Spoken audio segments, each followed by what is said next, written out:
मुद्दे बहुत सारे हैं। अपने जिले के लिए जो भी मुझसे बनेगा मैं पूरे प्रयास करूंगी। खास तौर पे मुद्दा ये है कि रोजगार यहाँ पर मिलना चाहिए। जो हमारे यहाँ की युवा पढ़े लिखे लोग घूम रहे हैं। माननीय राजेंद्र शुक्ला जी 3-4 बार से मंत्री रहे, ऊर्जा मंत्री रहे, स्वास्थ्य मंत्री हैं अभी। पहले भी वो उद्योग मंत्री रहे। चाहते तो कोई उद्योग यहाँ खुलवा सकते थे। हमारे यहाँ के बच्चे जो भटक रहे हैं उनको रोजगार मिल जाता। गुड़ में प्लांट भी डलवाया तो बाहर के लोग काम कर रहे हैं। अरे अपने यहाँ के जब युवा पढ़े लिखे घूम रहे हैं उनको रोजगार दिलवा देते। तो इन सब चीजों में मेरा फोकस रहेगा कि जो भी मुझसे बनेगा तो मैं करने का प्रयास करूंगी। राम मंदिर भी एक मुद्दा रहे। हाँ, राम मंदिर मुद्दा ना कहिए, क्योंकि वो भगवान का मंदिर है। अब इसको वो बीजेपी वाले मुद्दा बना रहे हैं, तो इसमें जनता तो खुद ही समझदार है और भगवान को बीच में रख के ये करना ये ठीक नहीं है। सांसद निधि के दुरुपयोग का भी मुद्दा उठा। अभी हाल ही में एक मैटर उत्तमरा देश से उठा था, जिसमें एक परिजन की मौत हो गई थी। उनको लाने के लिए किसी तरीके से सहायता नहीं मिल पा रही थी। जी, ये विषय कितना अब यही है सब भाजपा सरकार की नीति रीति कि बताती कुछ और है, करती कुछ और है। आम जनता के लिए कुछ भी नहीं करती, बड़े लोगों के लिए सब काम करती है। अब आप लोग तो पत्रकार हैं, आप लोगों से क्या कहना, आप लोग तो मीडिया वाले हैं, सब जानते हैं। इससे ज्यादा मैं 10 सालों से यहाँ पे बीजेपी के सांसद है, क्या मानते हैं कितना विकास हुआ है यहाँ? कुछ भी विकास नहीं हुआ है। जो आम जनता का विकास होता है वो कुछ नहीं हुआ। गरीब ऐसे ही परेशान है। कोई पेंशन नहीं मिल रही किसी को, किसी का मतलब जैसे आप घरों में देख लीजिए, प्रधानमंत्री आवास का ही देख लीजिए, किसी का घर नहीं बना है आज तक। पूरी किस्तें आज तक किसी की नहीं मिली। लोग अपनी जेब से लगा के घर बनवा रहे हैं।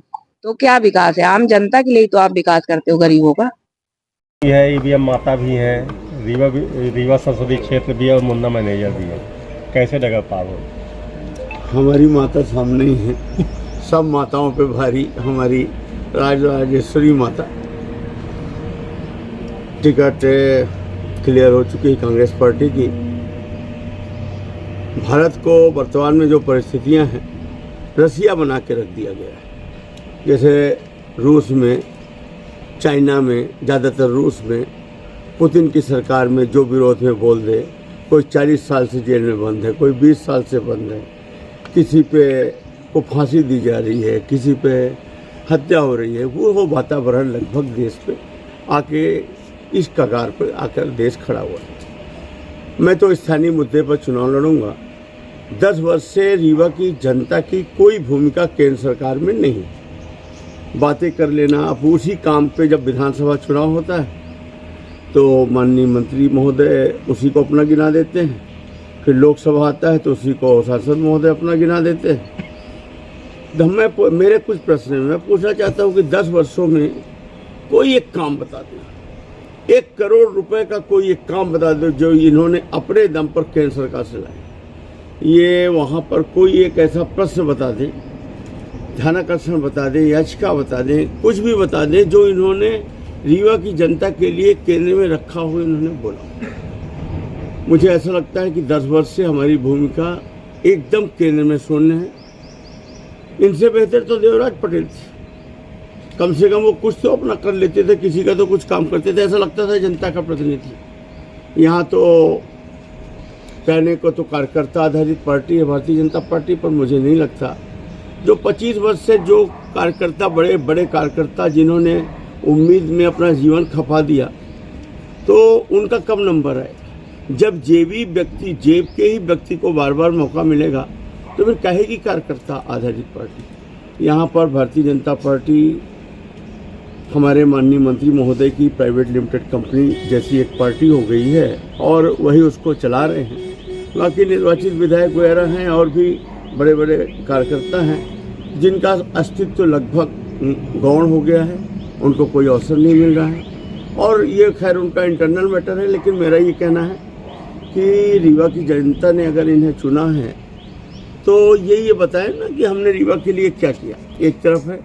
और दूसरी तरफ 10 वर्ष में हमने पाया तो कुछ नहीं, खो जरूर दिया बहुत कुछ। बहुत सारी बातें हैं करप्शन को लेकर, सांसद निधि को लेकर। तो आज 1 बजे प्रेस कॉन्फ्रेंस होगी तो मैं विस्तार से अपनी बातों को वहाँ। जनता 8 विधानसभा सीटों में एक ही विधानसभा सीट जीत हुई है, वो है आपकी।